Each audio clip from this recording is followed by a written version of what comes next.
అన్న పొద్దున 6 గంటల నుంచి సాయంత్రం 6 గంటల వరకు పొలంలోన గుద్దబగల పని చేసుకొచ్చేసి మంచికి సాలసాల అయిపోయింది నా. ఇప్పుడే జస్ట్ పత్తి సంచులన్నీ మోసుకొని ఇంట్లో వేసి వచ్చి కూర్చుందామనికేసి చెప్పి కూర్చునే లోపలే నా కొడుకులు ఏమన్నారంటే, నాన్న టీవీలోన డబ్బులు అయిపోయినాయన్నా, డబ్బులు ఎక్కి మేము బొమ్మలు చూస్తామన్నారు. సరేలే అనికేసి చెప్పి నేను ఫోన్పే ఓపెన్ చేసే పోతే ఓపెన్ కావడం లేదన్న. అది గ్రామీణ బ్యాంక్ అన్నది. నా ఇంట్లోన ఒక్క సిమ్ పైన 3 అకౌంట్లు లింక్ ఉండవు నా ఫోన్ నెంబర్. నేను బయట పోయి విచారించుకుంటే, అన్న ఫోన్పే ఓపెన్ కావడం లేదు చూడంటే, అప్పుడు వాళ్ళు ఏమన్నారంటే నీది గ్రామీణ బ్యాంక్ అంటే అవునన్నా అన్న. వాళ్ళు ఏమన్నారో తెలుసా, గ్రామీణ బ్యాంక్ అయితే ఒక్క అకౌంట్కి ఒకే నంబర్ లింక్ ఉండాలి, 3 అకౌంట్లకి ఒక్క నంబర్ లింక్ ఉండకూడదు ఇప్పటి నుంచి అనికేసి చెప్పినారన్న. అలా ఎలా అవుతుందన్న? మేము మధ్యతరగతి కుటుంబం, అది బీదా వాళ్ళు మేము.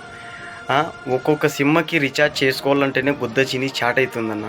3 సిమ్లకి రీఛార్జ్ చేసుకోవాలంటే యాడవుతుందన్న. ఇంట్లో కరెంటు బిల్లు కట్టుకోవాలి, ఫోన్ రీఛార్జ్ చేసుకోవాలి, మళ్ళీ టీవీ రీఛార్జ్ చేసుకోవాలి, ఇంట్లో సంసారం నడుపుకోవాలి. ఇవన్నీ చూసుకుంటే నెల లోపలే గుద్ద దింగి గూడూరు బండి ఎక్కించినట్లు ఉండదన్న మా సంసారం. నా వీడియో పైన ప్రభుత్వం దాకా పోవాలి, ఆ అకౌంట్కి ఒక్కొక్క ఫోన్ నెంబర్లు లేనట్ల తీసేపియాలన్న.